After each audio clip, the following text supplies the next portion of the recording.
Simula sa Sabado, 30 pesos na ang flag down rate sa taxi, pero ang ilang taxi operator umaangal. At kaunay po niya, mausap natin live dito sa studio, si LTFRB spokesperson, Attorney Mary Ann Salada, at kasama rin si June Magno ng Stop and Go Transport Coalition. Good morning sa inyong dalawa. Unahin ko lang si June. Yung pong flag down rate po ng 30 pesos, yun po sana papayagan po namin kung hindi lang po ito ginalaw yung pong distance. Ang mapabigat po sa amin kasi ngayon, yung pong distansya na 300 meters, ginawa pong 500. Oh. Medyo napakalaki po nung mawawala sa mga chuper. Ano ho ba yung dati? 300 meters, pumapatak po yung 350 pesos every 300 meters. Di ba? Ilang poste yun? Yun ang bilang dati. Bali, 900 meters. Bali, dalawang poste o 50 meters. Ngayon, hinabaan po yun. Hinabaan po yun. Pero yung 30 pesos po, bago nag 30 pesos, merong provisional na rate kayo eh. Magkano po yun? Yung dati, meron kami minaminus din namin yung 10 pesos. 10 pesos. Kami naman hindi nung nag-order ang LTFRB na mag-minus kami, pumayag naman. Wala namang resistance doon. Opo. Ang amin lang po dito nakikita na yung pong distance talaga medyo mabigat po yun. Kasi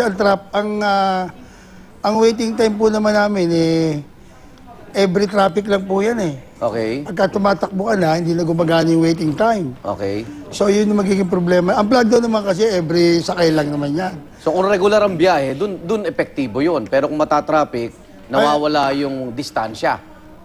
Pagka yung wala po distansya, pumapalit po yung waiting time. Okay. Pero ang waiting time po, once na gumalaw ka uli, hindi mo nakuha yung 1.5 minutes na bagong order ngayon, maliwala uli yun. Ang isa po ay reaction daw na ito ng gobyerno noon sa laksa-laksang reklamo na maraming taxi driver ang di nagbibigay ng sapat na sukli, Mang John. Ay, yung po isolated naman po siguro yan. Ang iba po naman pasahero talaga ng taxi rider. Minsan nga po, hindi na nagtatanong kung may sukli pa o wala eh. Okay. Yung kilos protesta nyo, ang sinasabi, ba't po kung kailan permanente na yung flag down rate, tsaka lang daw kayo nagkilos protesta, Mang John? Hindi, ang kilos protesta po namin dito, yung pong order kasi nila, ginalaw nga yung aming distance. Okay. Dinagdag po sa waiting time, pero binawas naman po mas malaki. Dito po pero sa mga pagdinig, sinabi nyo na yon. Nasa petition po namin yan. Actually, nagkaroon na po kami ng motion for reconsideration, at yun po yung nahiringan na nung tung nakarang Monday at Tuesday. So ano mangyari sa Sabado? Depende po yan sa LTFRB. Kung papatupad po nila yan, kami po, dire-diretso lang po yung aming hinaing sa kanila. Okay. Pero meron po kaming MR. At sa paniwala namin, ang aming MR, yung aming motion for reconsideration, nakahain na po sa kanila at yung dalawang grupo po, maghahain pa rin sa kanila ngayon o kahapon. Pakinggan naman po natin ang paliwanag ng LTFRB. At ano po nakita, Attorney Salada, ng dahilan para ipatupad nga itong permanent na 30 pesos flag down rate? Kasi sinasabi naman po ng mga taxi driver, kagaya nitong Martes, nagtaas naman po yung gasolina eh. So, ano pong pinagbasihan nito? Ito po'y matagal na pong kaso. Pinagbasihan po yung mga naging paggalaw ng produktong petrolyo, pati na rin po yung iba't ibang factors po ng kanilang cost sa operasyon. Actually, nagkaroon nga po ng opinion po dito ang Department of Trade and Industry, pati rin po ang NEDA, as to kung ano po yung impact ng fair adjustment po na ito. Pero ilang taon din ho yung kanilang naging provisional? Sa tingin nyo, nakabawi sila dun sa provisional rate? Siguro po umabot po na nakaisang taon na po sila na provisional decrease lang po ang nangyari. So, ibig sabihin po ng provisional decrease, so sa metro po nila, hindi ho nakakalibrate po yun. Babawasan mo lang ng 10 piso. Sa ngayon po, ang pagbabago po dito sa ating dito sa decision na to, pinag-utos na po ng board na i-calibrate na po. So wala na po ng pag-aawayan, pag-uusapan yung taxi driver and operator na manong bawasan nyo po yan ng 10 piso. Wala nang pagtatalo? Wala na ho. Pero gusto ko lang idiin yung sinasabi din ni Mang John yung bakit nadagdagan yung kanilang yung from 300 meters naging 500 meters. Bali ang susunod ng patong yan, parang ang matagal naman doon sa flag down rate. Ganito po, papaliwanag po natin yung naging desisyon ng board. Oo. Doon sa dating old rate po, ang flag down po ay 40 pesos. Apo. Ngayon po ginawa ng flag down rate na 30 pesos. Oo.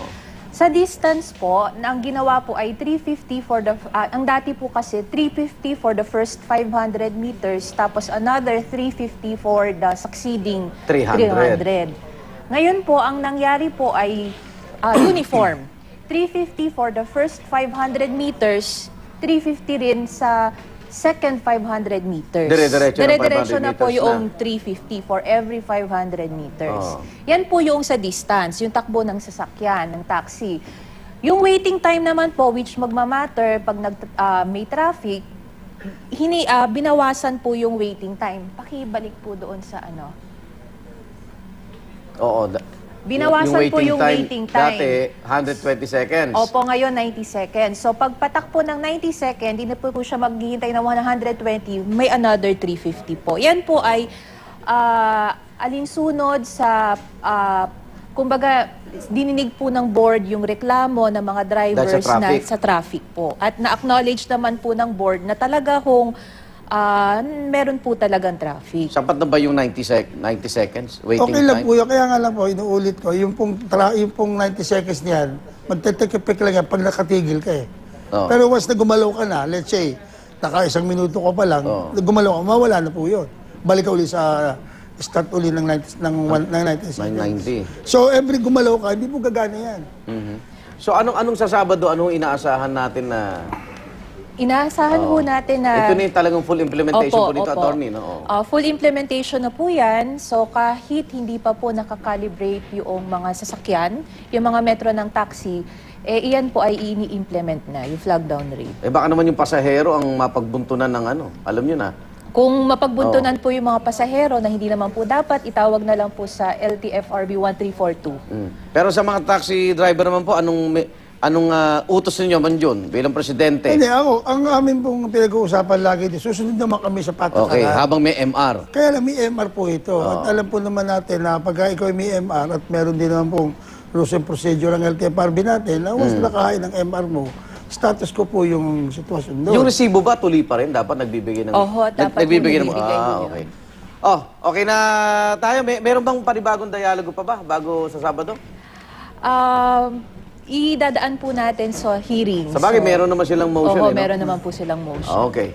Sana po pare-pareho tayong nagseserbisyo sa ating mga kababayan. Ayan, at sana yung mga nanonood pong sasakay, alam nyo na po ang ika nga ipapatupad po sa darating na Sabado. Salamat, LTFRB spokesperson Attorney Mary Ann Salada at si Mang Jun Magno po ng Stop and Go Transport Coalition.